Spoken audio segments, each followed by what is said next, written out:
আসসালামু আলাইকুম viewers, welcome to my channel. Lima easy কেয়ারের পক্ষ থেকে আপনাদের সবাইকে স্বাগতম।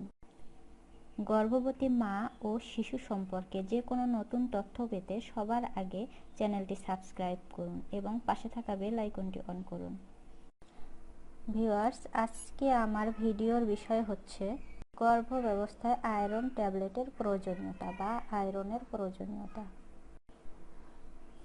ভিউয়ার্স, দয়া করে ভিডিওটি টেনে টেনে দেখবেন না, কারণ আমরা অনেক রিসার্চ করে অনেক কষ্ট করে আপনাদের জন্য ভিডিও তৈরি করি। একজন গর্ভবতী মায়ের সব থেকে বেশি জরুরি আয়রনের। গর্ভবতী মায়ের নিজের এবং গর্ভের বাচ্চার সঠিক পুষ্টি এবং সঠিক বিকাশ ধরে রাখতে ডাক্তার আপনাকে সব থেকে বেশি যে বিষয়টির উপর গুরুত্ব দিতে বলে তা হলো আয়রন বা আয়রনযুক্ত খাবার। আশা করছি আপনি সম্পূর্ণ ভিডিওটি দেখলে অনেক উপকৃত হবেন। আপনারা সকলে অবগত আছেন যে বিশেষজ্ঞ ডাক্তাররা যে সকল পরামর্শ দিয়ে থাকেন তা হলো আয়রনের কথা। সর্বপ্রথম আয়রনযুক্ত খাবার, আয়রন ট্যাবলেট ইত্যাদি। গর্ভাবস্থায় আয়রন ট্যাবলেটের গুরুত্ব অনেক বেশি। সাপ্লিমেন্ট হিসাবে আয়রন ট্যাবলেট খেতে দিয়েছেন কারণ গর্ভাবস্থায় এর প্রয়োজনীয়তা অনেক এবং ডাক্তার জানেন যে এর ঘাটতি অপূরণীয়, তাই তিনি আপনাকে কোনো ঝুঁকিতে রাখতে চান না। আপনি সাধারণ দৈনন্দিন খাবারের সাথে যদি পর্যাপ্ত আয়রন জাতীয় খাবার না খান আর আপনার যদি আয়রনের ঘাটতি থেকে যায়, তাই ডাক্তার আপনাকে সাপ্লিমেন্ট হিসাবে আয়রন ট্যাবলেট খেতে বলবে। বন্ধুরা, কেন এই সময় আয়রন এত বেশি প্রয়োজন? এর বেশ কয়েকটি কারণ রয়েছে। গর্ভাবস্থায় আয়রনের ঘাটতি থাকলে আপনার গর্ভের বাচ্চার ওজন সঠিক মাত্রায় বৃদ্ধি পায় না, ফলে কম ওজনের বাচ্চা প্রসবের ঝুঁকি বহু গুণে বেড়ে যায়। আর কম ওজনের বাচ্চা সাধারণত দুর্বল প্রক্রিয়ার হয়ে থাকে। শিশুর শ্বাস প্রশ্বাসে অসুবিধা হতে পারে, শিশুর নিজেকে গরম রাখার ক্ষমতা কম থাকতে পারে, শিশুর কোনো রোগ প্রতিরোধ ক্ষমতা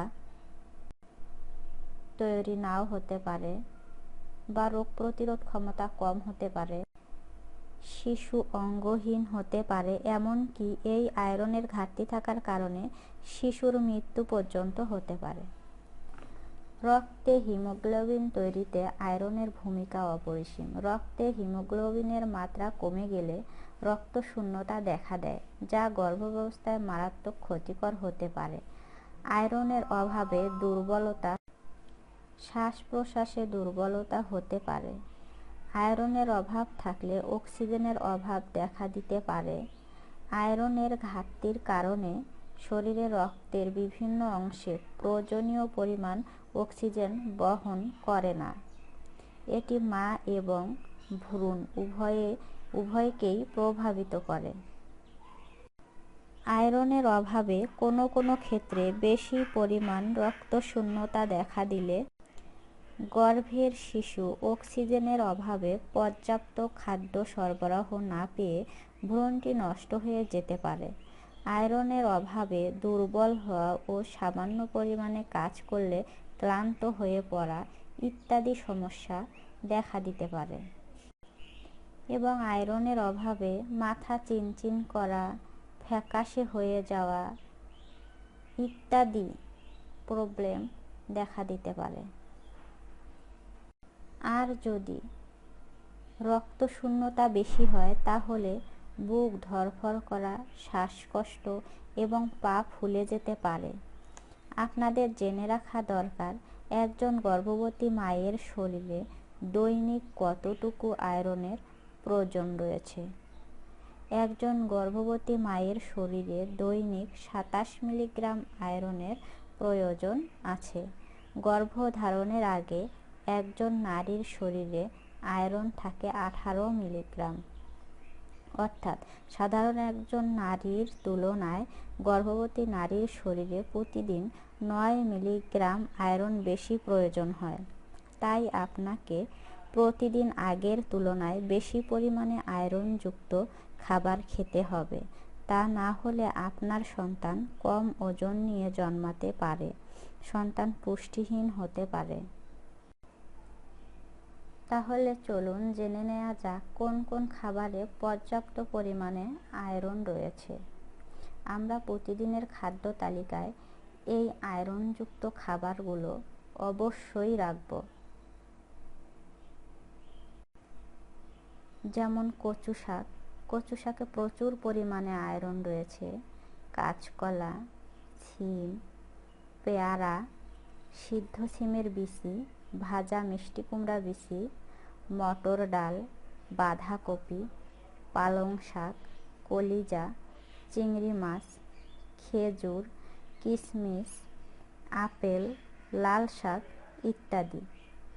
আপনাকে কষ্ট করে হলেও এই আয়রনযুক্ত খাবারগুলো খেতে হবে। আপনার খেতে ইচ্ছে হচ্ছে না, তাহলে কি করবেন? অল্প অল্প করে খান। কারণ আপনি রক্তশূন্যতায় ভুগলে আপনার এবং আপনার গর্ভের সন্তানের মারাত্মক ক্ষতি হয়ে যেতে পারে। আপনি একজন মা হিসেবে অবশ্যই চাইবেন না যে আপনার এবং আপনার সন্তানের কোনো ক্ষতি হোক। তাই অবশ্যই আয়রনযুক্ত খাবারগুলো প্রতিদিন 2-1টি করে আইটেম হলেও খাওয়ার চেষ্টা করবেন। আয়রন ট্যাবলেটের পাশাপাশি আয়রনযুক্ত খাবার খাওয়া একজন গর্ভবতী মায়ের জন্য খুবই জরুরি।